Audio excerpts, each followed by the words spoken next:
اشرح لي صدري ويسر لي أمري واحلل عقدة من لساني يفقه قولي. سبحانك لا علم لنا إلا ما علمتنا إنك أنت العليم الحكيم. ربي زدني علما. أعوذ بالله من الشيطان الرجيم. بسم الله الرحمن الرحيم. واعبدوا الله ولا تشركوا به شيئا وبالوالدين إحسانا. زما مسلمانان ورونو الله تعالی دې تاسو موږ ته خپل رضا او دیدار نصیب کړي. ابل ورځ بحث په دې باندې سوی په عبادت باندې الله مخکې احکام دي بندگانو ذکر کړل. اوس الله تبارک وتعالى بعض احکام لکه عبادت الله ذکر کو عدم شرک او الله سره شریک نه کوي. دریم نمبر کې الله تبارک وتعالى یو بل عبادت ذکر کړی دا وبالوالدین احسانا واحسنوا بالوالدین احسانا. تاسو به مور پلار سره هم احسان کوئ. د مور پلار سره احسان کول قرآن پاک عادت مبارکه دغه ده چې وقضى ربك الا تعبدوا الا اياه وبالوالدين احسانا. زه به یو مثال پیش کوم او دلته مولا ویل واعبدوا الله ولا تشركوا به شيئا وبالوالدين احسانا. دغه بلجک الله واتیع الله واتیع الرسول. بلجک الله ان اشكر لي ولوالديك وي. بلجک اقيموا الصلاه واتوا الزكاه وي. دغه د عبادت چې یو بغیر د بل نه پوره کیږي. زما موضوع دلته دا ده چې دلته الله تعالی اول حکم په عبادت باندې وکړ چې تاسو زما عبادت کوئ او ما په وحدانیت باندې ومنئ او شریک ما سره مه جوړوئ. پرون بحث کې شوی ده نه به شریک شرک جلی یعنی کفر او نه به ریا کوي په اعمالو په عباداتو کې. موسی الله ویلي وبالوالدین احسانا. مور پلار سره به هم احسان کوي. ګوره دلته دواړه ذکر کېږي. پنځلسمه سپاره کې الله وایي وقضى ربك الا تعبدوا الا اياه وبالوالدين احسانا. الله تعالی چې فیصله کړې خدای چې ما عبادت وکوي او مور پلار سره به احسان کوي.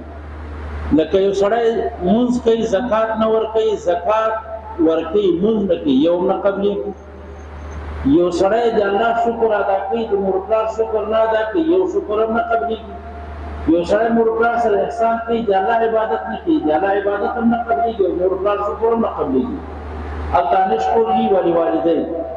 یو سړی اطیع الله او اطیع رسول باندې د عمل کوي، الله مني د رسول الله اطاعت نه کوي، د الله اطاعت هم نه قبول.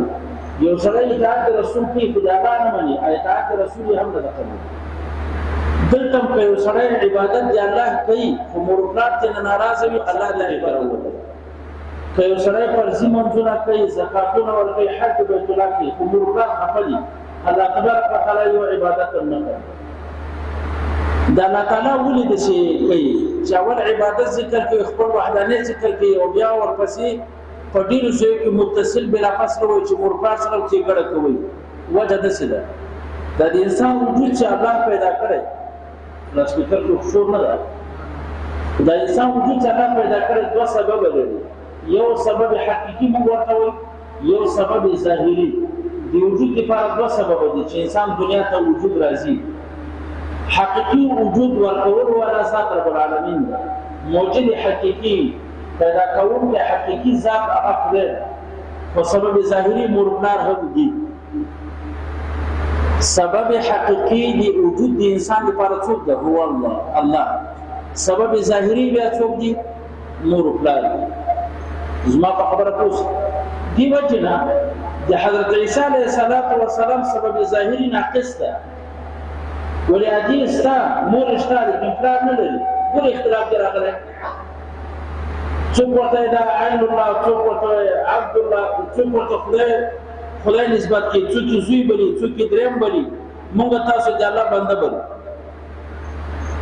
نو خبر مې دې کې دا کوله چې خدای پاک اول حکم کوي په عبادت، بیا وایي چې مور پلار سره احسان کوه.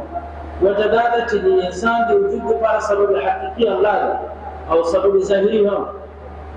اوس راځي الله قابل عبادت ذات ده، خدای ته عبادت کوو به چون چرا کچی راکې او کنه راکې. که خدای پاک ډوډۍ راکړي او که نه راکړي، که صحت راکړي که نه راکړي، مور الله عبادت به کوو که به نه کوو بغیر د عوض بغیر د غرض. ورسره الله وایي وبالوالدین احسانا، مور پلار سره به هم احسان کوي بغیر د عوض او د غرض. احسان د مور پلار سره په مختلفو طریقو د زه احکام ذکر کوم او فضایل نه ذکر کوم چې فضیلت د مور پلار سره څنګه احکام کړي. اوله خبره ده د مور او پلار اطاعت او تابعداري په مشروعات او روا کارونو کې دا فرض دی. د مور او پلار خبره منل، د مور او پلار اتباع کول په روا کارونو کې، روا مشروعاتو کې خبره منل داسې فرض دي لکه د مونږ په تاسو کوو دا فرض ده. دقسې د مور او پلار خبره هم فرض ده چې دا خبره باندې واضح کوي سي. مونږ تاسو که منځونه پرېږدو، حجونه پرېږدو، زکاتونه پرېږدو، ګناهګار یو که نه یو؟ که یو سړی د مور پلار خبره نه ګناهګار ده. که یو سړی مونځ پرېږدي فاسق ورته ویلی شو. که یو سړی مور پلار خفه کړي دي یا خفه کوي قولا فعلا چا څنګه خفه کوي موږ ورته فاسق ویلی شو. که یو سړی منځونه پرېږدي موږ ورته وایو چې دې ګناه کبیره وکړله. که یو سړی نه مور پلار خفه وي دا هم ګناه کبیره ده انشاءالله. په پیل لږ د ګناه کبیرې نه د منظره هم قوي ده. هغه څنګه؟ یو سړي ټول عمر مونځ نه ده کړی، بس حکم ده چې دا چې وسې کېږي قضایي به هم راوړي او الله ته به استغفار او توبه وباسي، الله یې توبه قبلوي. دا سړي نه مور پلار ناراضه دي، الله ته به توبه هم کوي، استغفار به وباسي، تر څو چې دا مور پلار راضي نه وي الله دې توبه نه قبلوي. ګوره قوي سوکا ته څو ګورې چې مور پلار راضي سوي نه وي الله دې سړي توبه نه قبلوي. ټول عمر ورته عبادت وکا استغفار وای الله تبارک وتعالى توبه نه قبلوي تر څو چې مور پلار راضي سي. د مور پلار یعنی اطاعت او خبره منل دا فرض شو.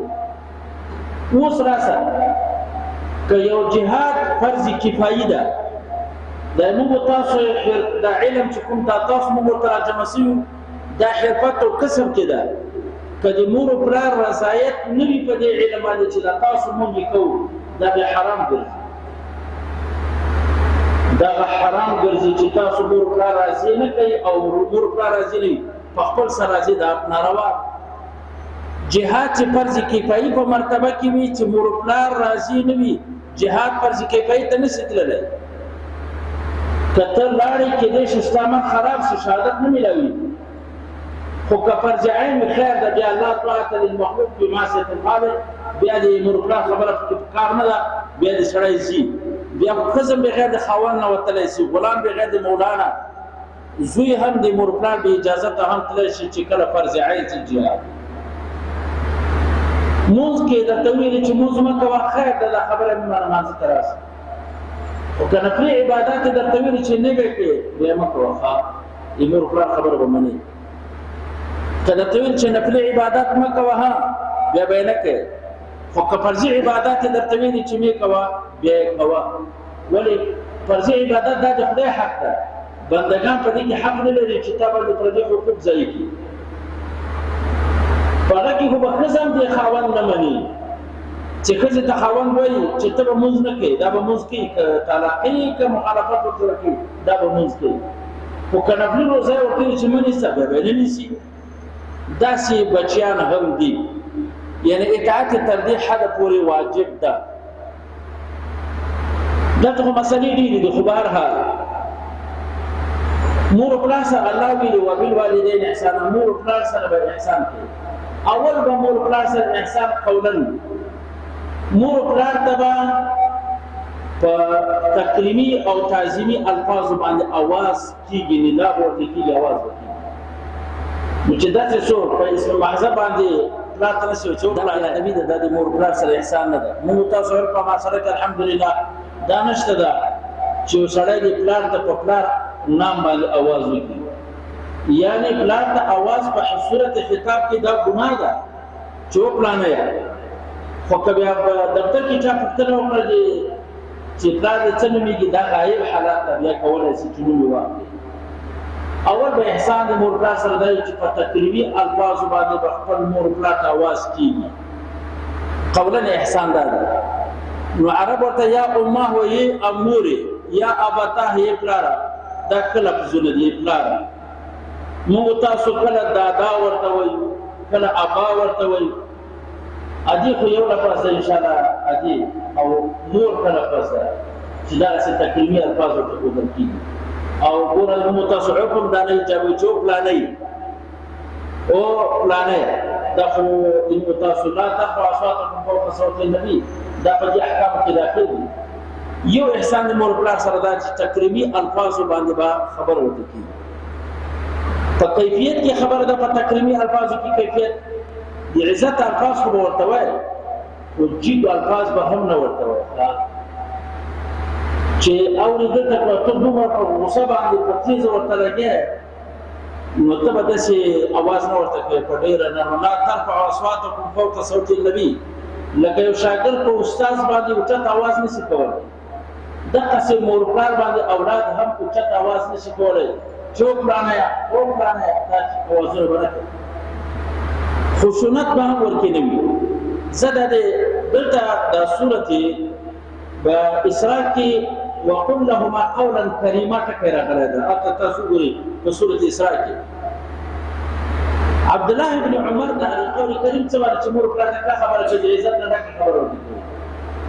دی څه ورته وایي؟ مور پلار سره به داسې خبره کوي ما ته ښه متوجه سي، لکه یو عبد مذنب، یو غلام ګناهګار د مولا بد اخلاقه سره، مولا غصناک سره تاسو څه وایي چې دا غلام مجرم غلام د خپل مولا غصناک سره به څومره عاجزي کوي. تاسو یې تعبیر کړئ، ډېره عاجزي به کوي، کم ډېره عاجزي به کوي. په دغسې انداز به مور پلار ته خبره کېږي. قولا کیفیت یې دا ده. الفاظ به تعظیمي وي. په دې باندې به بحث بیا کوو په دې مور پلار باندې.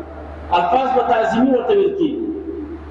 اواز کې کیفیت کې به ډېره نرمي وي، اعتدال به وي. لکه د دې ترجمه ما وکړله، یو غلام ګناهګار چې یو سخت دله غصناک مولا سره مخاطب کېږي، نو هغه به څومره عاجزي کوي. دقسې عاجزي سره به مور پلار سره خبره کوي. او خشونت به پکې نه وي، سختي په الفاظو کې به سختي نه وي. مور پلار سره به په اقوالو کې انتهایی زیاته ګزاره کېږي. که مور پلار ته به داسې اقوال نه استعمالوي چې دوی خفه کوي. مثلا پلار او مور په تا باندې ډېر خفه کېږي، د خپلې تنګۍ اظهار به هم نه کوي. مثلا کله مور پلار ډېر ضعیفان کړی شي، د ماشومتوب خوی ته لاړ شي، هغه چې غږېږي ته ورته تنګېره کېږي، داسې کار به نه کېږي. دا تاسې چې راسې دا ولا تقل لهما اف، قرآن وایي که نه، وایي مور پلار ته به اف نه وایي. دا اف کلمه موږ تاسو پښتو کې شته ده. اصل کې دا ده چې د دې دا معنا ده. قرآن وایي ولا تقل لهما، تاسو به نه وایي دې دواړو ته اف. اف څه معنا؟ تاسو به د دې د خبرو نه تنګېږئ. د دې دغه معنا ده. ولې تاسو خپله قاضیات دا ترجمه تاسو وګورئ د اف. اوف مو وایي کله چې موږ څه شي نه تنګ شو که نه افسوس چې کوو، اوف. دا په تنګېرۍ کې کېږي، په سومالۍ کې کېږي. د طبیعت خلاف چې یو کار وي اوف وایي که نه وایي. دا معنا چې تاسو به د مور پلار د هغه نه تنګېږئ، د خبرو نه به نه تنګېږئ، د مجلس نه به نه تنګېږئ. ولې تاسو الله قرآن څنګه وایي؟ اما یبلغن عندک احدى الكبر راغلی چې کله مور پلار زوړوالي ته ورسېږي بیا په تا باندې حق ده چې ځوان وي بیا تا ته څه ضرورت لري چې زوړوالي ته ورسېږي ته به بیا ورسره احسان کوې دلته احسنوا بالوالدین احسانا وایي نو ته به مجلس نه تنګېږي رښتیا خبره وکړو ما ورته چې کله ماشومان او قضای حاجت مو په تګۍ کې ورته کاوه یا په ځای کې ورته کاوه د دې د خلاف طبیعت نه دې موږ ته یو ورځ په خپل وخت کې چې زموږ قضا حاجت یې پاکاوه تنګېده سوې ده ها کېره راته کړې ده وهلي یو چې ډېر بد دې وکړه قضا حاجت دې ولې وکړه ډېر په مینه باندې نه په خدای قسم چې دې ته قضا حاجت سوی ده او دې په مینه او په محبت باندې خپل بچی پاک کړی تمدیده سوی نه ده چې تر څو پورې د دې مور پلار حق ادا نه کړي چې تم دقسې معامله ورسره ونه کړي دا ډېره سخته ده لږ چې ځان سره قضاوت وکړو دا ډېره ګران کار دی زما خپل تفرد دا ده د عالم خپل تفرد وي یو مې دا تفرد ده که خفه کېږي نه یو د امي سړی دوه ودونه نه کوي د طبیعت دپاره ولې حق نشي ادا کولی مشکلات یې جوړېږي ولې آخرت ته خدای دې ورکړه چې ورسي بل مې دا یو تفرد ده ما اعتراض مه کوئ دا د هر چا خپل تفرد وي یعنې خپل نظر مې داسې ده چې زما مور پلار نن سبا زړېږي ښه ده چې مړه شي تاسو به دا چې ولې ترې تنګ یې وجه دا ده چې معاشره کې سهولتونه خواهشات ډېر دي بچیانو کې هغه حوصله نشته ده چې مور او پلار د ماشومتوب خوی لري لږ شی ورکوه خوشحاله وي ډېر ترې نه اخله بیا خفه وي کله عکس کوي کله په یو شي باندې خفه کله په بل شي خفه دلته که بدعا یې وکړله دعا کې بیا الله تعالی چا سره هغه مسؤلیت نه کوي یو کلمه طیبه ډایرکټ الله تخیزي الیه یصعد الکلم الطیب والعمل الصالح يرفعه یو د مور پلار دعا او بدعا دا ډایرکټ الله قبلوي نو خپل زمن تباکي نه اولادونه تباکي نه د مور پلار کله کله یاره ان شاء الله تاسو سره موافق یاست چې کیو غزي کړه مور پلار چې زړیږي زما د خپل تفرد دا ده ځکه چې خواهشات د دوی ډېرېږي موږ بې حوصلې هم یو بې صبره هم یو خواهشات هم ډېر دي د دوی خواهشات هم ډېر دي بس مور پلار خفه شي چې مور پلار خفه شو که نه په خدای قسم د الله خبره والله دنیا هم خرابه ده آخرت هم خرابه دا مې په دې باندې تفرد ده او زه په دې مسلې باندې ډېر بحث کولی شم چې څنګه دنیا خرابېږي یو خو دا ده چې مور پلار چا ناراضه کړي وي که نه تر هغو یې الله نه مړ کوي چې اولاد ته نه انتقام ونه زما په خبره کوي والله چې مور پلار کام نه کړي زوی به الله داسې ورته پیدا کوي چې دوی مړ کړي ما خبرې اوري بیا په خپل کلي وطن کې ګوري چې تر هغو پورې دی مړ نه شي چې تر څو زوی ورته پیدا نه کړي دا خپل زوی مړ نه چې یوه څپړاخ یې وهلي مور پلار تر هغو یې الله نه مړ کړي چې بچی ورته پیدا نه کړي چې دوه څپړاخ یې پرې ونه وي چې مور پلار سره د کومه معامله کړې ده یو ورکو انتقام الله دنیا کې بله دا ده ګورې یوه خبره واورئ دوه کسانو نه انتقام دنیا کې الله نه پرېږدي اخلي انتقام آخرت د خپل کار ده یو مور پلار چې چا ناراضه کړي ګوره زه په بلې خوا اوس لاړم په فضایلو باندې په عقوباتو لاړم ما په کار د احکام بیان کړي ول یو چې مور پلار چا نه خفه وي د دې نه انتقام دنیا کې الله اخلي او بل ظالم الله نه پرېږدي تر هغو پورې چې انتقام دنیا کې واخلي نو هغه مړ کوي هم یو ولې په دنیا کې الله انتقام اخلي هغه آخرت یې بیا خپل کار او د مور پلار او علاوه چا نه مور پلار خفه وي د فقیرۍ درد پې ګوري د فقیر کېږي به درد به پې ګوري مور پلار سره دې وجه نه ښېګڼه مه کوي یو الله پې راضي کېږي ښه خبره ده او بله دا ده چې مالدار کېږي هم سړی چې مور پلار خوشحاله ساتي د دې وجه نه بر الوالدین ډېر کار کوي دا صله رحمي ده مور پلار حق هم ده صله رحمي هم ده زه خو ما نه خبره بلې خوا لاړه خیر په همدې به ورسم مور پلار چې ناراضه شي مشکلات زښته ډېر لري او ښېګڼه ورسره هم ډېر احسان لري که یو سړی مور پلار ته په نظر شفقت باندې یو ځل وګوري په خدای قسم ده په عملنامه کې الله د یو حج مقبوله او د عمرې مقبوله عمرې ثواب عملنامه کې ورته لیکل کېږي یو ځل بیا هم ګوري که یو سړی مور ته یا پلار ته د شفقت په نظر وګوري فقط صرف د رحم او د شفقت په نظر د یو مقبول حج د مقبول عمره ثواب الله ورته لیکي دې متعلق پوښتنه وشوه چې یو سړی سل کرته ورځ کې ګوري په خدای قسم د سلو حجونو ثوابونه نه ورته لیکي او د سلو مقبول شده عمرو ثواب الله ورته لیکي بالمقابل دا ده که مور پلار دواړه خفه وي یا یو خفه وي په هر سبای کې کدوا خپوي دو دروازې د جهنم دې سره تکلیف او که یو خپوي یو دروازه د جهنم ورته خلاص چې مور بلار سړی نه خپوي او په دې باندې شپه او ورځ تیری کله کله دا ایمن علما په منبر باندې په رمضان کې وایي هغه تاسو ته ساده الفاظ نه وایي نن کوي رسول الله په منبر ناستا درې خبرو ته جبرائیل ورته راځي ګوره پښتو کې د سویل کې یا رسول الله صلی الله علیه وسلم دعاکم خام خطب امین وای ها پښتو دې سمانه راځي وړي ته وای زه خپل بحث کې غږیږم رسول الله ته جبرائیل وای هغه بچان د خدای تباہ او برباد کی رغم انت رقم ټکه راغله خدای دې حلال تباہ او برباد کی چې د چا مور پلار ژوندۍ وي او دین ناراضه مړ کړل شي رسول الله امین د خدای تباہ او برباد کی دې دا معنا په درې الفاظو کې درې په دعا باندې جبرائیل کولې امین چا پیوي نبی علیہ السلام او دعا د رسول الله قبلي امین معنا دا د استجاب دعا یا رب العالمین خدای زما دعا قبول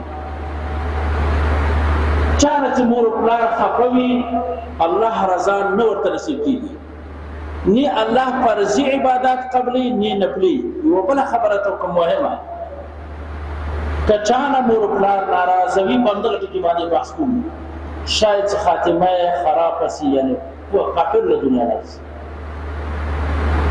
وخلق دا مهمه خبرې دي چې دا کوم ورته تفصیلی قصه کوم حافظ ذهبی سے کتاب الکبائر کې نقل کړی ده علقمه رضی الله تعالی عنہ د جلیل القدر صحابي د رسول الله په دور مور ته خفا وجداوا چې بهتري ورکوره کزي ته زلقدن وخت کې کزي ورتراغله وای یا رسول الله صلی الله علیه وسلم طالبان چې د ما خاون وفات کیږي چې کلمه شهادت په خلونه نافذ کیږي حضرت صہیب بلال ولي دا خو د مرسي طالبانو عجزان خلق التورغل ورتوي قول اشهد ان لا اله الا الله فقلي باندې لا اله الا الله شهادت کلمه نه راځي ما فلان الفاظ راولي ولا بیت رسول الله تعالی یا رسول الله من علقمه ډیر کلمه شهادت یاد کړل په خلی نه جاری کیږي زما خبر کوي فلان الفاظ ما را نقل کړل رسول الله وی مور پای ژوندۍ دي ونه پلار وفات اجي ژوندۍ ده وې دې مور ته ویا خو کاستا کتر ازي خو ډیره کنه زه درځم ته خپل ځای کې وسیګا زه تاسو په دې پاره د الفاظ نه کوم مور بډای وراله وې علقمه د تا بچی ده وې ته راضي کنه راضي وې رسول الله وزت ناراضي زما په خبر کوي وای ولې وای خپل خزه ته بهتري ورکوله په ما باندې په اجي ورته رسول الله ته وای الله طالبانو پاتې دي خاص صحابه ته ویل وای لرګي راځم کې چې القمص پور وسوسه حضرت امور ورته یا رسول الله لرګي دې په اړه جواب کوي چې زما د زړه میوه ور سوځي هغه ته نه دا خو سم برداشت کوله رسول الله ته ان عذاب خدای عذاب له سخت دي ور رسول الله ورته چې دې ما خپل کې الله په دې سخت عذاب کوي د ما عذاب به رساله وای خیر رسول الله تم غوا وسیګا الله دم غوي تاسو ټول فرشتي دي غوي عزت راضي ښا صحابه ته رسول الله وای تاسو لارسي چې دې زړه نه ورته عفو کړی دا او کدي ما دې پاره وکړه کله چې دا ټول ورته قول اشهد ان لا اله الا الله پوهه توازی ویلې اشهد ان لا اله الا الله واشهد ان محمدا عبده ورسوله خدای کلمه شهادت په خپل باندې جاری رسول الله دفن کوي په قبر باندې یو تقریر وکړ او دا سویل یا ماشاءالله انصار والمهاجرین یې جماعت انصار والمهاجرین کوم سړي چې مور پلان ناراضه ویلا يقبل الله صرف ولا عدل ني الله فرضي عبادت قبلي ني نفلي عبادت الله قبلي چې مور پلان راضي نه زما مسله واضح کړئ ان شاء الله سبا بیا بحث کوم په مور پلان باندې واخر دعوانا یا الله دې مجلس باندې هزار بار رحمتونه عافیتونه نازل دې مجلس ټول مقاصد شریعه مصرف ورو وګرځي دې فتنو دور دا راځي د سرکتونو ظالمانو ته تمام نصیب الله زموږ ټول سره کوي